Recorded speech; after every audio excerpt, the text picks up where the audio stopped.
ایک لونڈی تھی، وہ بادشاہ کے لیے پھولوں کی سیج لگایا کرتی تھی اور بادشاہ پھولوں کے اوپر سویا کرتا تھا۔ جب سے ہوش سنبھالی یہی وظیفہ تھا، بادشاہ کے لیے پھولوں کی سیج بچا دی جاتی، بادشاہ کے اس پھولوں بھری سیج پہ استراحت کرتا۔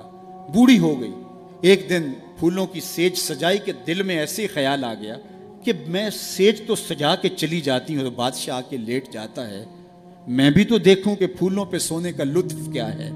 تو وہ اپنی کمر سیدھی کرنے کے لیے پھولوں کی سیج پہ لیٹ گئی۔ سارے دن کی تھکی ہوئی تھی، آنکھ لگ گئی۔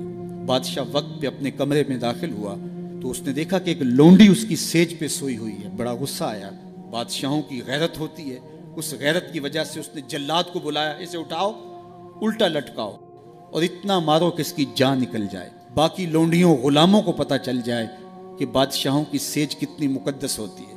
اس لونڈی کو وہاں سے دبوچا گیا، الٹا لٹکا دیا گیا اور جلاد کوڑے مارنے لگا۔ وہ روتی، چیختی، چلاتی، اچانک روتے روتے اس نے ہنسنا شروع کر دیا۔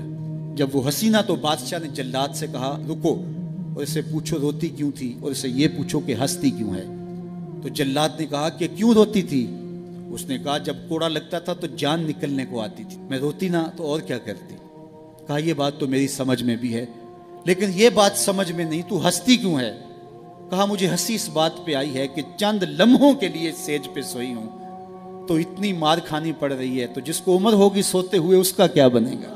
ہماری یہ فکر ہونی چاہیے کہ دنیا کے اوپر جو ہمیں نعمتیں ملی ہیں ہم نے اس کا حساب دینا ہے، اس دن ایک ایک نعمت کا حساب دینا ہوگا۔ یہ کوئی قصہ کہانی نہیں ہے، یہ قرآن ہے، ایک ایک نعمت کا ہمیں حساب دینا ہوگا۔ آئیے اس مختصر زندگی کو اللہ اور اس کے رسول کے نام لگا دیں۔